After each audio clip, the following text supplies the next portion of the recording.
వర్షాలు పడుతున్న కారణంగా తెలంగాణ రాష్ట్రంలో అనేక జిల్లాలు వర్షానికి అతలకుతలమవుతున్న మాట వాస్తవం.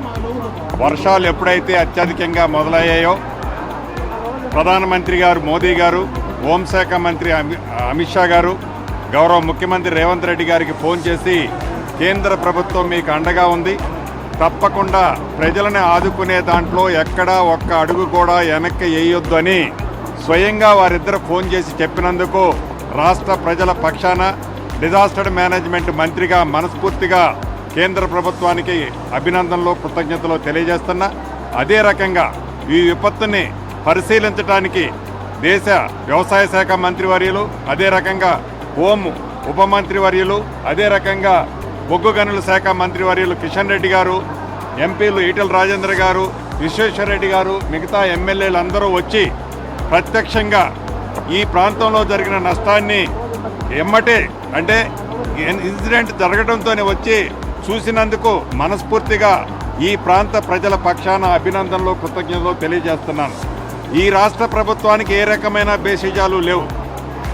ఎన్నికల వరకే రాజకీయ పార్టీలు, ఎన్నికలు అయిన తర్వాత ప్రజల పక్షాన మంచి చేయటం కోసమే ఇక్కడున్న ప్రభుత్వం కానీ కేంద్ర ప్రభుత్వాన్ని సాయాన్ని అడిగే దాంట్లో ధనిక రాష్ట్రమని గొప్పలు చెప్పుకోకుండా ఉన్న యథార్థాన్ని ఏందో కేంద్ర ప్రభుత్వానికి విన్నవిస్తే మంచి జరుగుతుందన్నదే ఈ రాష్ట్ర ప్రభుత్వం యొక్క ఆలోచన. ఆనాడు ప్రధానమంత్రి హోదాలో మోదీ గారు వచ్చినప్పుడు కూడా గౌరవ ముఖ్యమంత్రి రేవంత్ రెడ్డి గారు కూడా కలిసి బడేబాయ్ అన్నందుకు ఏదైతే ప్రధాన ప్రతిపక్షం అని చెప్పుకుంటున్న ఆ ప్రతిపక్షం దాన్ని కూడా రాజకీయ రంగు పులిమింది. ఇది దురదృష్టకరం. ఈనాడు కూడా ఇంత విపత్తు పరిస్థితుల్లో కూడా రాజకీయ లబ్ధి పొందాలనే తపన పడుతుంది తప్ప ప్రధాన ప్రతిపక్షం ప్రజల పక్షాన పోరాటం చేయాలి, ప్రజలకు మంచి చేయాలనే తాపత్రయం లేకపోవటం చాలా దురదృష్టకరం, బాధాకరం.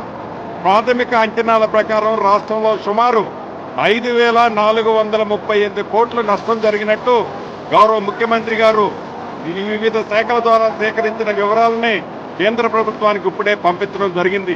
యథార్థం ఇంతకుముందు కిషన్ రెడ్డి గారు చెప్పినట్టు గత ప్రభుత్వంలో ఆనాడు కేంద్ర ప్రభుత్వం సుమారు 1,348 కోట్లు విపత్తు వచ్చినప్పుడు వాడుకోవాలని డబ్బును పంపిస్తే ఆనాటి ప్రభుత్వం ఆ డబ్బును వాడుకోకపోవటం దురదృష్టకరం. ఇది రాజకీయ వేదిక కాకపోయినా నిజాలు ఒప్పుకోవాల్సిన అవసరం ఉంది. ఈనాడు ఈ ప్రభుత్వం కేంద్రం నుంచి తప్పకుండా ఈ విపత్తుని దేశ విపత్తుగా ప్రకటించాలని, అదే రకంగా ఈనాడు రాష్ట్రంలో ఆర్థికంగా చాలా ఇబ్బంది ఉంది, తప్పకుండా కిషన్ రెడ్డి గారు కానీ స్థానిక ఎంపీలు కానీ అదే రకంగా వ్యవసాయ శాఖ మంత్రి గారు కానీ బండి సంజయ్ గారు కానీ ఈ రాష్ట్రానికి కేంద్రం నుంచి మరింత నిధులు తెచ్చే విధంగా వారు తప్పకుండా సహకరిస్తారని, నిరుపేదలు ఎవరైతే ఉన్నారో ఇంతకుముందు కిషన్ రెడ్డి గారు ప్రత్యక్షంగా చూశారు, ఇల్లు కొట్టుపోయిన వారికి ఈ రాష్ట్ర ప్రభుత్వం తప్పకుండా ఇల్లు కేంద్ర ప్రభుత్వ సహకారంతో ఇల్లిస్తుంది. ఏదైతే రేపు సోమవారం మొదటి విడతగా తప్పకుండా కేంద్ర రాష్ట్ర ప్రభుత్వాలు మొదటి విడతగా మీ అకౌంట్లో మొదటి విడతగా కొంత డబ్బు కూడా రేపు ఉదయం బ్యాంకు ఓపెన్ అవడంతో వేయటం జరుగుతుంది. ఒకటి నిజం, కేంద్రం కానీ రాష్ట్రం కానీ ఈ రెండు ప్రభుత్వాలు ప్రజల కోసం ఉన్న ప్రభుత్వాలు. ఎన్నికల వరకే రాజకీయ పార్టీలు కానీ విపత్తు వచ్చినప్పుడు రాజకీయ పార్టీలకు అతీతంగా కేంద్ర ప్రభుత్వ సహకారము, సహాయము ఈ రాష్ట్ర ప్రభుత్వం తప్పకుండా ఆశించుతుంది.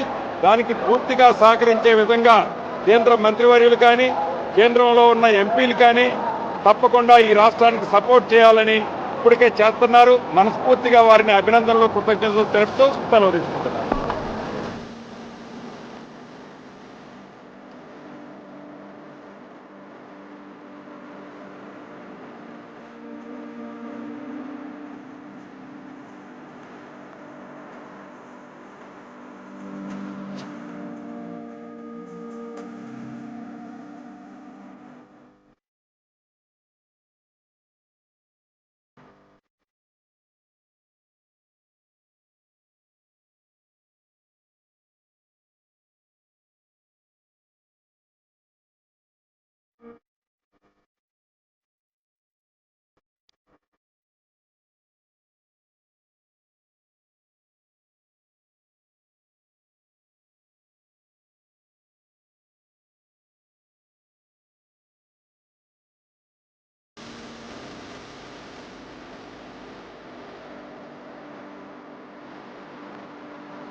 ఉన్ని ఎవరెవరు ఉంటారు ఇంట్లో?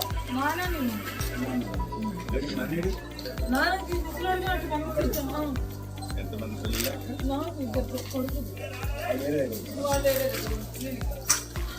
కిషన్ రెడ్డి గారు మీ అందరికి ధైర్యం చెప్పడం కోసం చెప్పడానికి వచ్చినాయి కదా మీరు?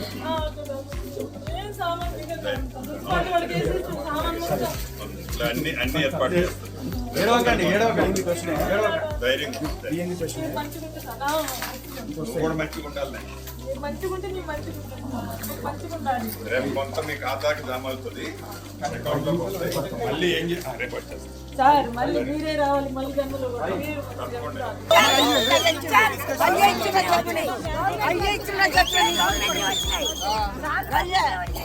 ప్రభుత్వం ఇచ్చే వచ్చినాయి మనకి.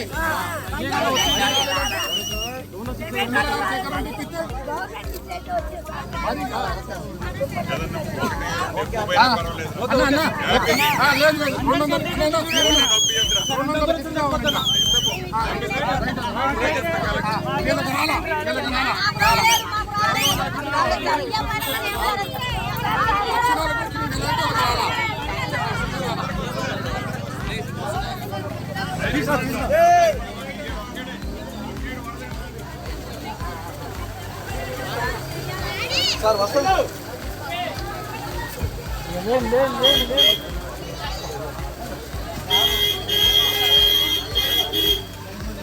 ఎక్కువ